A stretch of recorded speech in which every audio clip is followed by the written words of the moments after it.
James Cooley Show. It's Your Life can be heard every Sunday at 6 p.m. right here on 660 AM The Answer in Dallas-Fort Worth. Life is full of circles, cycles, phases, and stages. It's your choice to ignore them or embrace them. Motivational speaker, author, military veteran, and founder of the J.C. Cooley Foundation, James Cooley, and his guests will inspire and equip you to strive for your own greatness and overcome adversities. Listen to the James Cooley Show. It's Your Life every Sunday at 6 p.m. right here on 660 AM The Answer in Dallas-Fort Worth. The James Cooley Show, It's Your Life, can be heard every Sunday at 9 p.m. right here on The Answer San Diego. Life is full of circles, cycles, phases, and stages. It's your choice to ignore or embrace them.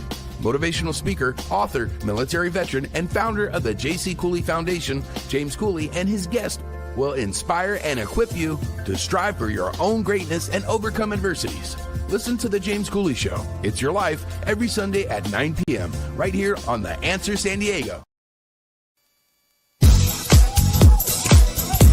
Yeah! Dr. James J.C. Cooley. The James Cooley Show. It's your life. Yeah!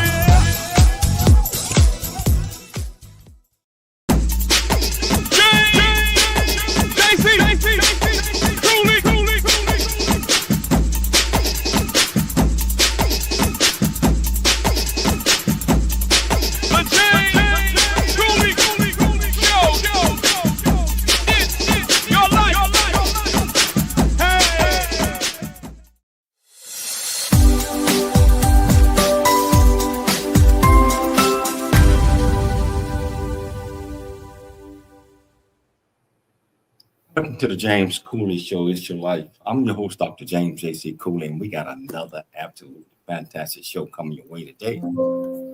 I know Michelle is excited about this because she loves movies, film, and a lot of other great things. So I hope you get excited as well because we got one of the best in the business going to come on, and they're going to talk about the film industry and how he is doing it. So how you doing? How you doing, Michelle? How you doing? I'm doing great. I was talking to the guests prior to the show, and he's a independent filmmaker, director, and we're just excited to have him on. And like you said, I love films, and I can't wait to talk about some of the films he has done, the ones that he is currently working on, and his backstory of how he got into filmmaking and why. And who inspired him? All of that is important. I tell you what, whichever platform that you're watching us on, whether you're watching us on E36 Television, Transfer TV, YouTube, LinkedIn, Twitter, Facebook, Rumble, and over 84 other platforms, welcome to the show. If you want to be part of this discussion, all you have to do is just go to the platform that you're watching us on, go to the comments, ask any question that you might have. I promise you we'll get you an answer. Michelle, can you do the honors by introducing the title of the show, purpose of the show, and introduce this absolutely fantastic guest? Oh, most definitely. So the title of today's show is From Indie to Impact, How This Filmmaker Made a Hit Movie in Just 1 Week. So we're having a conversation with Duane Edwards. He's a Chicago-based indie filmmaker and director. He's going to talk about what it takes to make a feature film in 1 week, the emotional depth and dynamics behind the film Wrong Numbers, the state of independent filmmaking in Chicago and why it's having a moment, how a project Greenlight finalist found his voice at midlife. So again, Duane Edwards, Chicago-based filmmaker and the creative force whose career spans acting, writing, producing, and directing. After funding and producing a series of acclaimed shorts under the Chicago Stories banner, including The Confession, Hit and Run, and Contest winner, Duane earned national attention as a top 3 finalist on HBO's Project Greenlight. I remember that, produced by Matt Damon and Ben Affleck. His work has screened at domestic and international festivals, and his featured debut, Wrong Numbers, is a triumph of streamlined storytelling, shot in just 1 week and earning critical acclaim across major platforms. Duane is currently represented by United Talent Agency as a director-producer and is prepping his next feature film, Laura Louise, set to film in Chicago and starring Corbin Bernsen. Everyone remembers Corbin Bernsen from LA Law back in the day.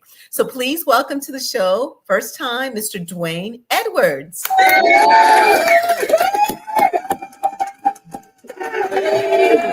This is great. I love this synergy. You know, you two, prior to me backstage, I was like, man, you guys got it going on. I love it.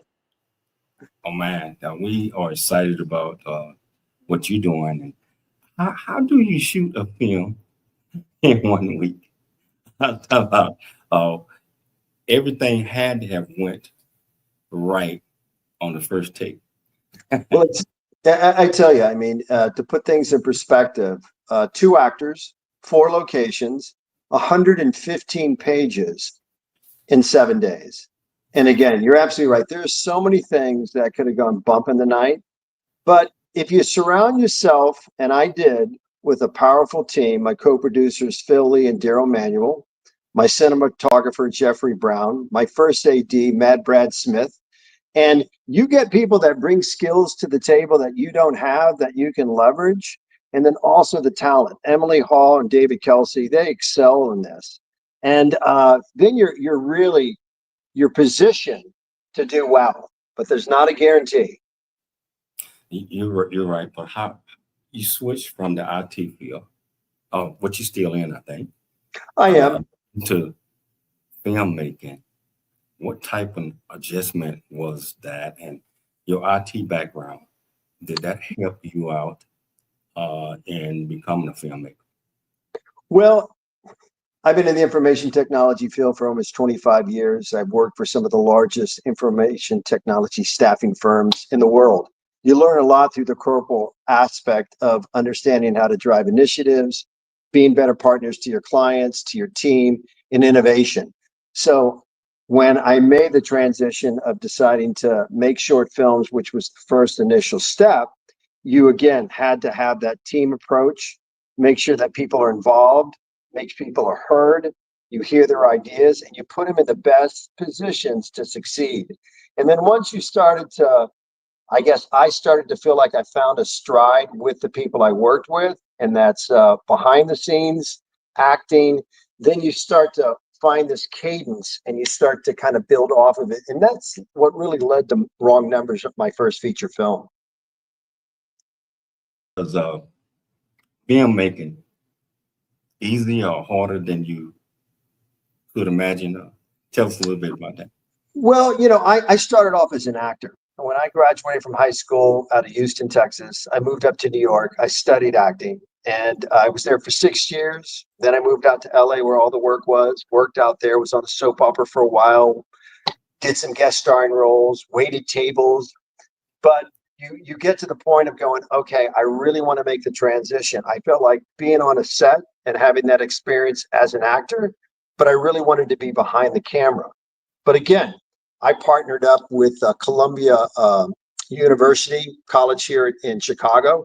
They have a plethora of talent. And I started working with really, I don't want to call kids, but young men and women that really understood the aspect through the curriculum of making films. And then I took them and said, hey, I'm going to self-finance these short films and I want to build a team. And it became kind of fluid for me that the background as an actor, the background as a corporate information technology executive, it all translated into making successful short films. What was it like being on HBO and being a top 3 finalist on the Project Greenlight episode and working with those major stars? Well, I tell you, when you're going through that process, you go to bed each night going, God, what if? Just what if? Just what if? And you know, to finally get a call, it was funny because Ben Affleck, he had called me, and you were going through these certain levels to get to the next level, to get to the next level. And I get a call, and Ben Affleck's like, hey, is this Duane Edwards? I was like, yeah. He goes, I got an IT problem. I need you over here ASAP. And I was like, who the hell is this? He's like, hey, this is Ben Affleck. Congratulations. You know, you're now part of the top 10 with Project Greenlight. You know, so those moments are pretty satisfying, kind of surreal. And they have to be. You know, I was in the game for a while. Don't know if Michelle mentioned that to you. Acting, stand-up comedian, a lot of that earlier in the day, and it's a lot of work. And, it is. And you mentioned something about restaurant busting tables and all that. You have to survive. But sticking with it, have you ever thought about, you know, what if it doesn't work? What am I going to do? Man, I had that moment. I didn't go to college, went straight to New York at 18 after graduating, enrolled in acting classes, had a friend up there that got me a small studio apartment at 70th and Broadway. I had to get 2 jobs. My dad said, hey, look, I can help you for about 6 months. After that, you're on your own. And you're absolutely right. I lived at 70th and Broadway. I got a back waiter job at Tavern on the Green in Central Park. I worked my way up as a captain, one of the youngest captains working at Tavern on the Green. I figured, hey, if I've got to wait tables, I'm going to work in 5-star restaurants. I want to make as much money as possible. But still, it doesn't fill that creative void of, hey, I really want to be acting. And then when you have an opportunity, I remember when I got into the Screen Actors Guild, it was on One Life to Live. It's called a U5, under 5 lines. And those are the toughest, you know. I remember showing up, because you show up there, you do a table read. Next day, you do a walkthrough, a blocking, and by Friday, you shoot a show. But again, going through that process, you start to realize, hey, how many moments am I going to have to be able to act? And then when I went out to Los Angeles, I got a VIP role at a famous restaurant called the Ivy in Beverly Hills. And it got to the point where when I finally met my wife, I was like, okay, I'm 29 years old. I've been doing this for 12 years. I've got to, I want the basic things. I want a 401k. I want insurance. I want a paycheck. What do I need to do? But I didn't know what that was going to be like until my younger cousin, 7 years younger, he said, would you like a job in the information technology field? I said, I don't have a resume. I didn't go to college. He said, look, if you want the job, you can get it. And by that time I was in Chicago, and that was like a rope falling down. And then I started to realize, okay, I can take this restaurant background experience. And I remember when I first got my first expense credit card, I said, can I go breakfast, lunch, dinner? They were like, go. And I realized if you're not spending money with your clients, you're not making money. And that was a differentiator. But as soon as I started to get my stock options, bills paid, all the things that I wanted, that creative void was still open. And I had to figure that out by going to make my own short films. Wow. We're going to get off into that during the next segment, but we're going to take a station break. And whichever platform that you watch this on, you want to be part of this conversation, all you have to do is go to the comments. Ask any question that you might have. I promise you, we'll get you an answer. It's your life. And we'll see you shortly after the break. Dr. James, JC, Cooley. The James Cooley Show. It's your life. Welcome to Viridian Christian University, where faith and learning come together to transform lives. At VCU, we believe that education is more than just academics. It's about fostering a community of growth, integrity, and purpose. Whether you're pursuing a bachelor's, master's, or doctorate, VCU offers flexible, affordable, and 100% online degree programs that cater to your busy life. Our innovative platform provides a personalized learning experience, empowering you to thrive in today's ever-evolving world. Join a global community of learners guided by an experienced faculty who are committed to your success. With VCU, you're not just earning a degree, you're preparing for a future that integrates faith, leadership, and service. Viridian Christian University, educating with purpose, transforming lives. Learn more at ViridianChristianUniversity.com. ViridianChristianUniversity.com. A Black Man's Point of View is the newest Amazon.com #1 release and bestseller book from author Dr. James J.C. Cooley, featuring the perspective from 11 other contributing authors. In A Black Man's Point of View, Dr. James Cooley unpacks his thoughts and personal experiences about the challenges, stereotypes, and feelings of self-worth that many black men face today due to a 400-year ancestry rooted in slavery and colonization. Yet, how so many black men move forward despite this history. Most importantly, A Black Man's Point of View conveys that all men, regardless of race, creed, or color, are capable of love, respect, and dignity. Described as a map to a greater life from the heart of a man who's experienced life's misfortune and harsh conditions, James shows us how beliefs, convictions, and a healthy mentality can help propel a life worth living. A must-read for all. Order your copy of A Black Man's Point of View by author Dr. James J.C. Cooley today from Amazon.com or wherever books are sold. James Cooley Show. It's your life. Dr. James J.C. Cooley.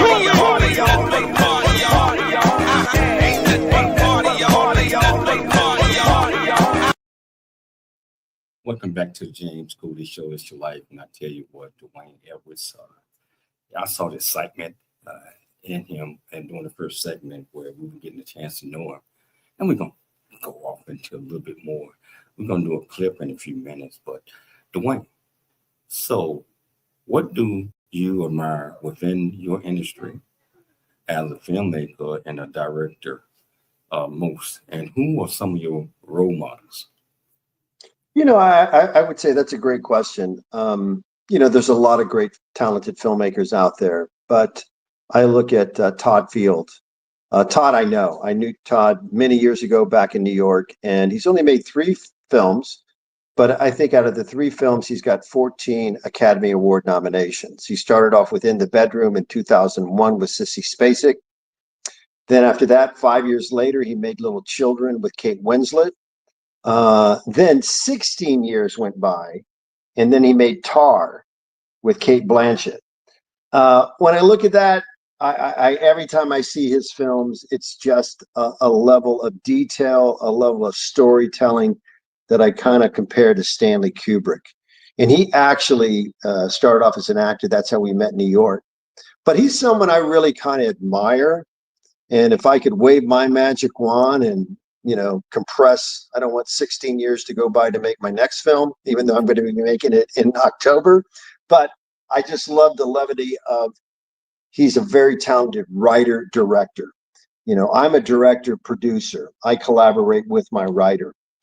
So to me, he's really kind of like my lightning rod of, I want to emulate material that resonates with an audience like that. He's not your typical filmmaker, but he's very talented.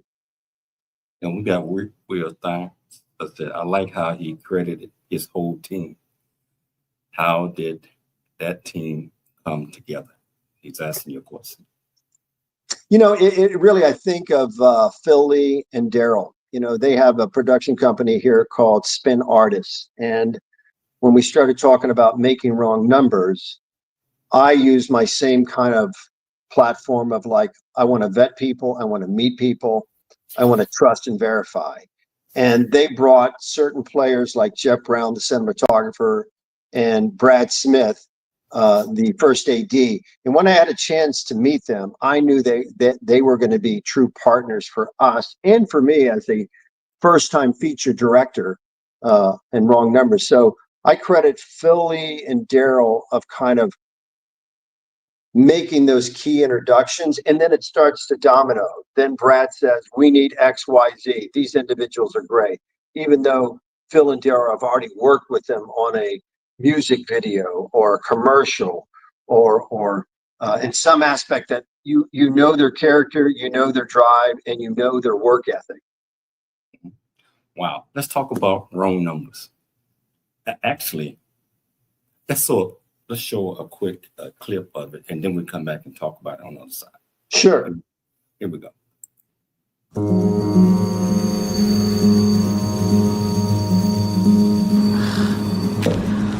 Oh, I hate blind dates.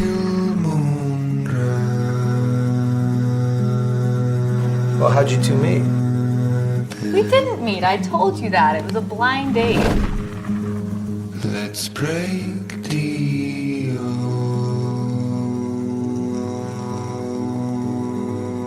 open. So how long have you been married? 14 next May. Wow, that's a long time. It is. Are you happy? To your cosmic. You don't have a filter, do you?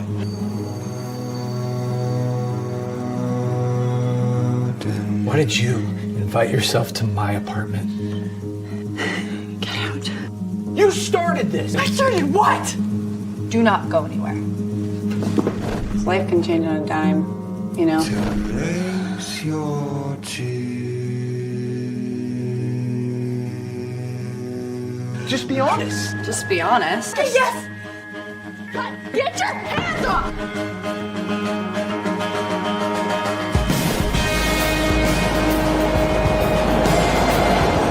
Look, we didn't like murder somebody, you know?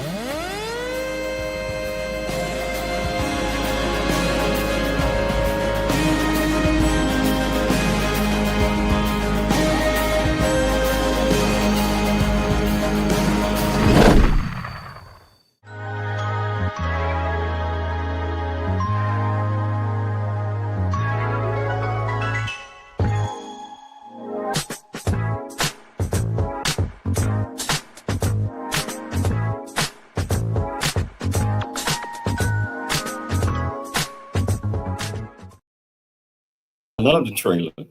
that was my first time seeing the trailer. I know Michelle had looked at it, but I love that trailer. Well, I appreciate that. You know, I have actually that is the official trailer, but you know, I think I've got 4 different versions, different music. But again, I always have to make sure that I get the authorization from the artist, you know, make sure everything clears. So there was some of those where, you know, it'd be like me buying a house if I wanted to use this song. Oh, absolutely. You know, so what's the premise behind Wrong Numbers? Well, it's really 2 individuals. You know, Emily plays Emma in her 20s that has a horrendous blind date at a 5-star restaurant. Jack, who's played by David Kelsey, he's seated at the larger table next to their deuce, and they're winding down a business meal. And there's this interaction that he picks something up by just the body language, and a conversation starts. And I wanted it to be very real. I didn't want it to be the typical recipe of what you're used to seeing in a relationship film. But it turns into a one-night stand, and what those consequences are for each of them as they fast forward 8 months later, and then they re-meet again, and how this kind of unravels. And it's not, a takeoff of Fatal Attraction. It's really, it's driven by the dialogue of these 2 characters that you get to meet in the intimacy of what they're talking about, learning about. But it's a slice of life. It is. I think you went through indie films to do this. Is that correct? I'm sorry, what is that, James? I think you went through indie films. Well, what I did was, once I made the film, I wanted to find a distributor that could really support it, and that was Indie Rights that became the distributor. We premiered at the Beverly Hills Film Festival in Los Angeles. It screened at the Chinese Man, which was amazing. They had a red carpet. You know, it felt full-fledged Hollywood. And they picked it up. The following week, they took it to the Cannes Film Festival. They streamed it for the streamers. Amazon picked it up. So there was this collective kind of, things fell into place for the right reason at the right time. What type of genre would you consider this film? It's a thriller / drama because it's dialogue driven. As we know in life, I mean, we know a lot of people, friends, family, neighbors that have either gone through a rough patch or divorce. which is now like over 50%. And my wife and I, we've been together now 31 years. And I always saw these situations as more than just, gossip. Hold up. You said 31 years. 31 years, yes, sir. You don't even look like you. 40. Well, brother, I'm taking that as a compliment. Oh, that is fantastic. That is fantastic. Didn't mean to cut you off. No, that's quite all right. But you hear about these things, and when they start to happen closer to home, it's not like you want to dig into the details of what happens. But marriages, they don't always last. But I wanted to have a story where two characters, through their choices, because I wanted to make sure that Jack, being a married man, successful businessman, is not out there, being a predatorial character. And I didn't want Emily, being a young woman in her 20s, looking for, an older man to take care of her. The movie starts to articulate their history and their background. And that's where that volley that I just loved. I mean, one of my favorite guys to follow is Rick Rubin. And, he's a very famous record producer. And there's a quote I took going into Wrong Numbers, which is, if it's an album, a song, a movie, piece of artwork, make it because you love it, because you cannot control the outcome of what an audience is going to feel or think. And that was kind of like my striving point, because even my agency at the time, which I'm very fortunate to be with, they were like, you need name actors. And I was like, I have a vision, because one, if I select these actors you're proposing, they just ate up my budget and I can't go make my movie. But I wanted to approach this kind of like that these actors were talented enough, which they were, but not recognizable through their body of work, that the audience would find it more believable. It's like going to a play. When that curtain comes up, I don't know who's on stage. I don't know who's playing King Lear. But at intermission, I'm like, oh my God, he's amazing. And then you start to see just the plethora of work that they have over the years. And I told my actors, that's what we want to go for. We want the audience to have as many instances to believe that this is really happening. And I think that's been kind of like hopefully the differentiator in a film like Wrong Numbers. So how long did it take you to write Wrong Numbers? And when did you know that you had completed that and you were ready to go in front of the acting and filming? Well, James, as I stated, I'm not a writer. I'm a collaborator. My writer, who's so talented, Frederick Mintz, he wrote HBO's Nightingale. One actor, one location. He got picked up by Brad Pitt's company, Plan B. They sold it to HBO.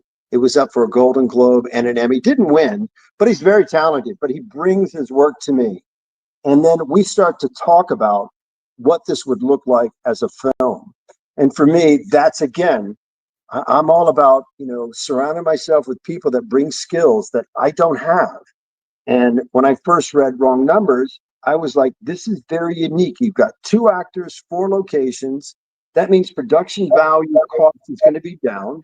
And if we can make it for minimal, but it can still look like a major motion picture, there's a high upside when it comes to margins.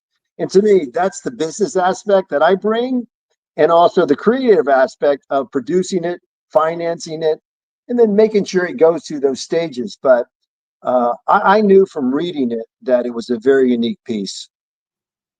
Wow. Yeah, I mean, I like your style. You stay in your lane in the things that you do. You bring people in, and the lane that they're in, that they specialize in, and you bring everything together, because you have to surround yourself with the right people. That's sorry, I didn't mean to interrupt you, but it's building your own tribe. I mean, I've had so many friends in Los Angeles and New York that have begged, borrowed, and stole money to go make an 800, 900, 1.2 million, but they don't have the idea of how is this going to find distribution? How is this going to get out to an audience? It's a lot easier now with so many outlets, but it's also getting a lot tougher too. 4 years ago, or even 3 years ago, you can make a film. Hold that thought. Got Sure. to take a station break. Got to take a station break. But this is so interesting. And when we get back, I think Michelle is going to be joining us. I know she got a million questions, but I tell you, whichever platform that you watching this on, was it E36 television, Transfer TV, YouTube, LinkedIn, Twitter, Facebook, Rumble, and over 84 other platforms. Welcome to the show. If you want to be part of this, all you have to do is go to the comments, ask any questions that you might have. I promise you, we'll get you an answer. It's your life, and we'll see you shortly after the break.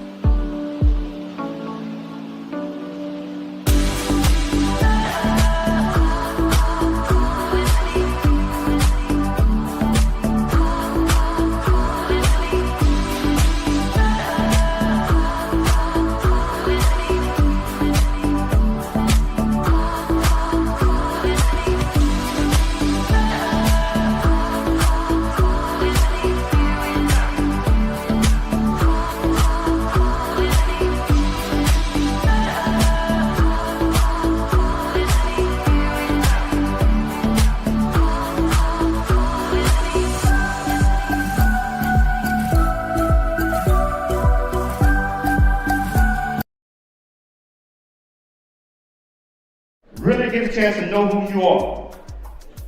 And once you know who you are, you truly know who you are, love who you are. Love who you are. You're a masterpiece. Love who you are. Love who you were born to be. Love me some me.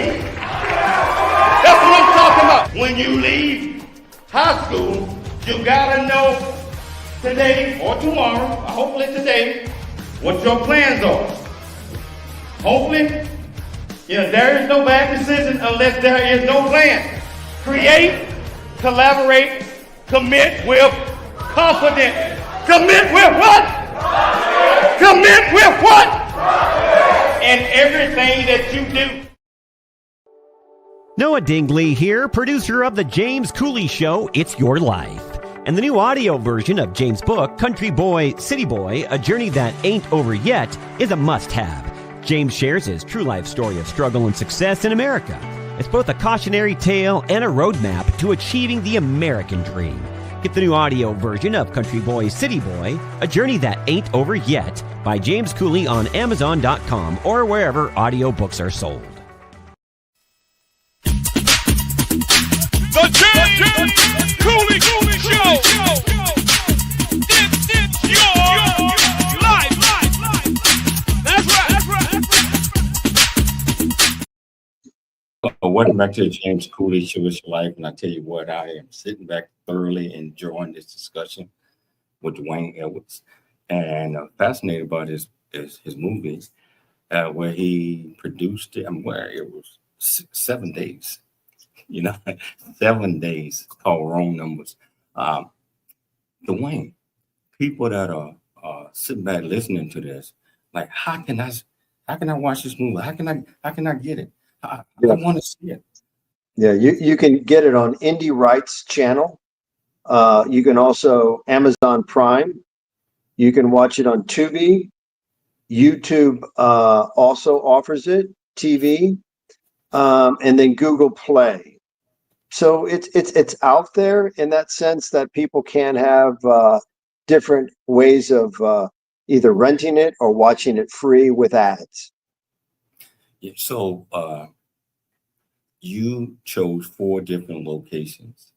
How do you go about choosing those 4 locations? I mean, that's a great question. That in mind,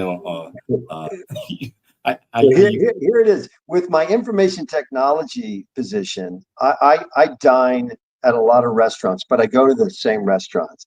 I take my clients for lunch at the Palm. The Palm is inside the Swiss Hotel. I built a great relationship with the GM at the Swiss Hotel. He's always known my passion. So when I wanted to find a suite within the hotel that could represent a very wealthy business person's apartment.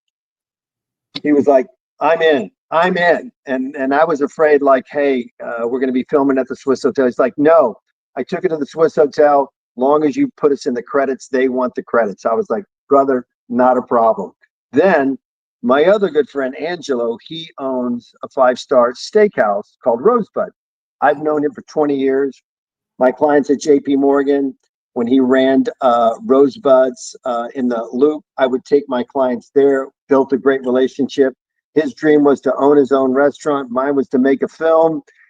He got his own restaurant. I'm making my film. He's like, you got to shoot my restaurant. So that was perfect timing. And then my producer, Phil Lee, he said, there's a great coffee shop. We don't want to go with Starbucks. Not that we could even afford shooting at Starbucks. We wanted something that really had character to it. So we found Pico and Bean, which was just perfect.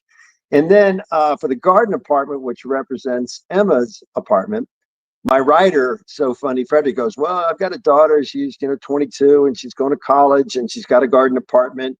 I said, let's take a look at it. We saw it. He goes, yeah, but there is something that, she wants. I said, what does she want? She goes, well, she's been saving up her money to buy a Great Dane puppy. I said, Frederick, consider it done. She doesn't have to name the dog after me, but the dog is hers, So you get creative, man. Oh man, yeah. Just like I mentioned to you, I was in the game for a while, so I know how that is. Kind of glad to be out the game, because it's tough sometimes. It's tough. Seems like you having fun in this, and I got to give a shout out to my second mom, George Fisher, watching the show back in Orlando, Florida. How you doing, Mom? How you doing? So, but yes, my question was that Michelle opened the door and kind of steered me off a little bit. Was you said that this is going to be coming to airplanes as well? I'm talking about. Yeah, this is what I'm mostly excited about. I mean, my friend and one of my clients, Jason Bourbon, who's the CIO of United Airlines. I did a private screening because I run a CIO supper club here in Chicago for the last 5 years. He saw the film. He says, I want to get it on every one of our planes. So I said, how does that happen? He introduced me to the in-flight team. Long and short, United passed on it. But what they did was they introduced me to another distributor that just represents in-flight content for all the airlines. I can't announce the two airlines until September 1st. It's in my agreement with them, but they're two of the largest international worldwide carriers that it's going to be a part of their in-flight entertainment on September 1st. But we've got a big press release coming out on September 1st, so we can finally unveil who those airlines are. But it's funny how that comes full circle, because Jason was just like, man, I was so disappointed. I said, look, brother, without you, your team would have never introduced me to this vendor. So that's kind of like that lightning in a bottle. I was mentioning to you before the show, before we got live, that I usually look at in-flight entertainment. And if I don't feel like watching a 3-hour movie, I usually go for the 90 minutes, whether it's a documentary or it's a feature film. So I'm really excited for you. Hold on. I got to ask him this question. Right. So is you don't have to get airlines, but is it international airlines? Oh yeah, it's going to be. They are two of the largest. This is going to be international, worldwide. I'm so excited. I mean, to know that I'm not relying on somebody renting it or watching it with ads. They are very good licensing fees. So it's really, I mean, I think it's on 1,800 planes combined, and that's just people in seats. So I look at that like, I do feel I've been manifesting that someone on a flight, I don't care if it's New York or LA, someone is going to go, this really resonated with me. And I feel like that's going to be a perpetual opportunity to build stronger investors, partners. The sky's the limit with that kind of exposure. Wow, I am so excited for you. That is great exposure. Can't wait for the press release about which international airlines is going to be showcased on as in-flight entertainment. So my question to you is, Duane, what is your goal? I mean, with this movie, with Wrong Numbers, I know James showed the trailer already. Where do you get your inspiration from regarding, let's say, the films that you make? Is it based on life experiences? Is it based on just, an idea that comes to you? When it came to my short films, it was ideas that I had. Then I would work with certain writers. But once Frederick and I connected, it became this real kind of connection. So I remember I have a project that it didn't get made yet, but it's going to get made. It's called Supreme Ruler. And we had Anthony Anderson, Academy Award, Marcia Gay Harden, Juliette Lewis, Jeffrey Dean Morgan, Vincent D'Onofrio, just a stellar cast. And I thought for sure this was going to get made, and we just couldn't get the financing. And that's when I had to take a step back, and Wrong Numbers became the focus. But it's really, I guess, it's how Frederick and I work together, because even the new movie with Corbin Bernsen, who's so fabulous on John Hamm's Apple Plus, Your Friends and Neighbors, he plays John Hamm's ruthless boss. He's brilliant in it, and he's now my lead in our new film that Frederick wrote called Louise, which we're in post-production right now. We start filming October 1st in Dixon, Illinois. I'm excited about that because, again, it's 6 actors. It's a 2-week shoot in one location, which is a house. And when you tell people that, like, well, is that a movie? But the dialogue, it's been, I guess the script has been compared to Gone Baby Gone and Mystic River. Oh, I remember those movies. Is it Mystic River? Is that the one with Kevin Bacon? I just want to make sure. Kevin Bacon, Sean Penn, Tim Robbins, and Marcia Gay Harden, where you think you know, but you really don't know. And then you find out, oh my God, it's really, Louise has that slow burn. It takes you around a corner and you think, oh, I got it. And then you're like, oh my God, this just made a big right turn. It's such a good read. I love when a film just surprises me at the end. It's kind of like, the one with Bruce Willis. No one could figure it out at the end. It's like, oh my goodness. Sixth Sense. No, it's got that kind of element to it. But again, I think Frederick's writing, he's just got such a unique voice that I really resonate with. And then it's just, how do you take it off the script, cast the right actors? Because Corbin was great. Corbin was like, Duane, my wife and I, we have a house in France. We were in France, and it was like 3 in the morning, and I had jet lag. My manager sent me the script. I read it. I couldn't put it down, and replied back saying I'm in. And then like 2 weeks later, we met in LA, and really I could tell that he was really excited about this opportunity. It's to me, I feel like it could be a Mickey Rourke in The Wrestler or Brendan Fraser in the Whale. It's just got that substance. But again, it's just about preparation and casting the right people around him. And we'll talk about casting the right people. I think we're getting ready to go to the break because, as you say, James, we got to pay the bills. He's coming back on. Yeah. This is so exciting. I don't went over by 2 minutes of the break, but I'll tell you what. I know you're enjoying this. I'm looking at the numbers. Michelle, you looking at the numbers as well. Yes. I'm looking at the numbers. So, Duane, lots and lots of folks are watching us. But I tell you, we got to. Nice. I appreciate it. Well, you guys, giving me this kind of exposure is greatly appreciated. I don't take it for granted. I mean, the one thing that we have in life is time, and that's a true commodity. So for you guys to allow me to be on your show, I take this, wholeheartedly. It's very appreciative. And this is absolutely fantastic. Crystal, thank you. We're going to take a station break. We'll be back. Don't let the break. The future is here. Now is the time to pursue the greatness in you.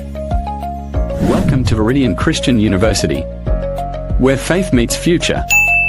We are a fully accredited 100% online Christian university.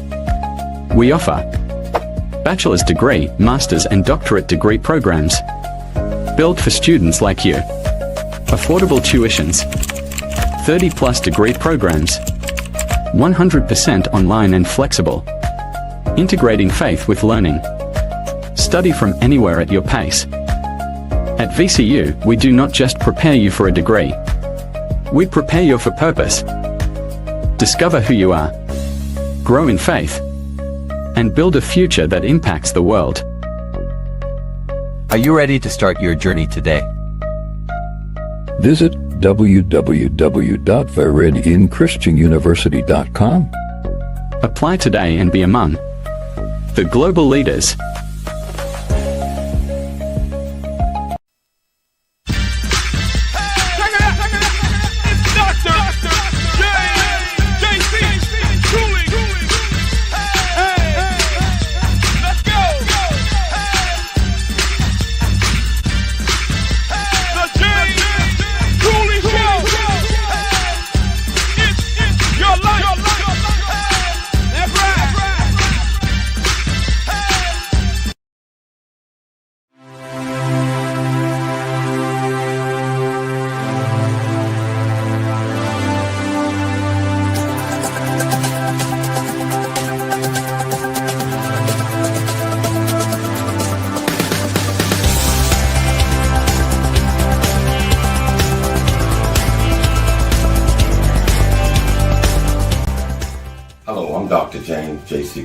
From the United States of America, and I am here to just say, first of all, I'm so happy and honored to be honored to be in the Coffee Book 2023, Unified Brain Z and the other organizations. Thank you so much for giving me an opportunity to be a part of this collection.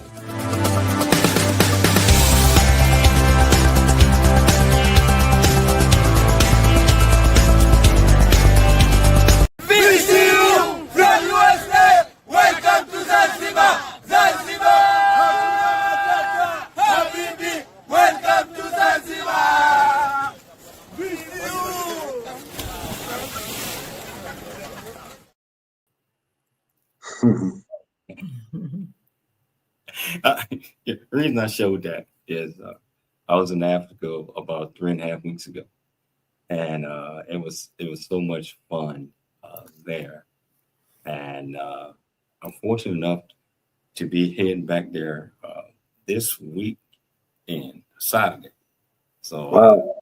to Ghana, and on the invitation of the King, and so I'm so excited about that. I hope it's going to be as exciting as Zanzibar, because I ain't never seen nobody do that and run and jump. No, that was funny. You know what? Well, before we get started, I want to talk about this great university called Viridian Christian University. This university, to me, I think is superb. I'm not saying that because I'm the chancellor. But I'm saying that is because we offer over 36+ degree programs. Our schools is fully accredited. We offer bachelor's, master's, doctorate, and honorary doctorates if you're doing above and beyond in your community, in your fields, etc. If you're looking to further your education, I say we are 1/5 the cost of any university that you're going to run across. 1/5 the cost.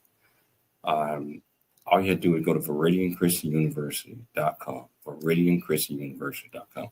If you're doing above and beyond, go to ViridianChristianUniversity.com, go down to the honorary doctorate degrees, fill out the application, put the chancellor down as me. I'll make sure that your application get reviewed. And if you meet the criteria, you're doing great things. Let's see what we can do. I want to get back to the show. Michelle, I'm going to turn it over to you because I know you got a few questions. We got about 7 minutes left. Oh, yes, most definitely. So, Duane, let's talk about casting and casting choices. I am familiar with a lot of the names that you just mentioned. You mentioned Jeffrey Dean Morgan, and I'm familiar with him as Negan on The Walking Dead, but he has done so many great appearances, Grey's Anatomy, etc. What are you looking for when you do your films and you got the characters and you're working with, your team? Do you have like a vision of the actor that you can see, actor or actress seen playing this role, or do you create the role for a specific actor Yeah, before? that's a great question. I mean, when it came to Supreme Ruler, I relied on my agency UTA because they know their talent so much better than I do, and sometimes their instincts are so right to be able to meet some of these very talented, like at that time Jeffrey Dean Morgan. Um, I met with Jeffrey, and he was a sweetheart of a guy, and then we attached Brian Garrity, who's on 1923, and he's become a very good friend. And then we got Marcia Gay Harden, Vincent D'Onofrio. But that was the agency saying, one, we love the script so much, can we get it to X? And I'd be like, yeah, you can. I mean, absolutely. Don't let me hold you back. Then it's the opposite, where I've worked with someone and I see the talent that they have, that I want to develop a script just for them. And that's exciting too, because that's a different path. I've seen how they performed, and I see a side that I want to kind of expand on. And I know they have the capability to deliver that type of performance. So it's a combination. Well, has there ever been, of course, you don't have to, I don't want you to name names, that maybe you thought this actor, actress was good for this role? Once, things got moving, it's like, you know what? They're better in this other role, either in my next movie or maybe this other character in the same movie. Has that ever happened? Well, it happens as you start to meet and you start going through the casting process, and then you start to understand. I mean, I'm still casting two of the roles in Laura Louise, and my casting director, Aaron, out of Los Angeles, he's just got such a good eye that, again, I always want to kind of make sure that they're leveraging their talent, and they're going, here's my number one choice, here's my second choice.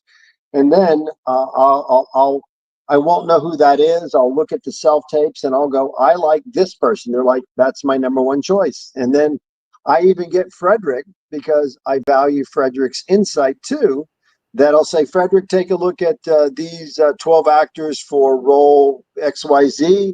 He'll go, I really like her. And I'm like, that's who I like. That's it. So there is this kind of, once you understand the material, and every actor are just so brilliant, they come in and bring different qualities in their self-tapes, that it can be very challenging to go, who's really going to service the role in the film at the best level that you're looking for. But it's tough. I mean, even with wrong numbers, I knew Dave Kelsey for a long time, and I knew Dave was a workhorse and Dave could deliver. I just needed to find the other side of that coin, to find Emily. And I remember, I think Aaron had sent me probably 8 to 10 self-tapes, and I think maybe she was number 3 or number 4, but I just knew, seeing her self-tape, that's what I want. That's what I need. And then when you meet them, they're not the same person on their self-tape, because they're doing your lines from your script, but you just know, okay, I saw that. They can deliver that. And then, it starts to make a better way of making a decision for the right actor for the right role. Wow, we have about a minute left before the end of the show. What advice you want to give to aspiring filmmakers when it's, maybe challenging for them to get their film funded, or just to find their right break? Yeah, it's like, don't wait.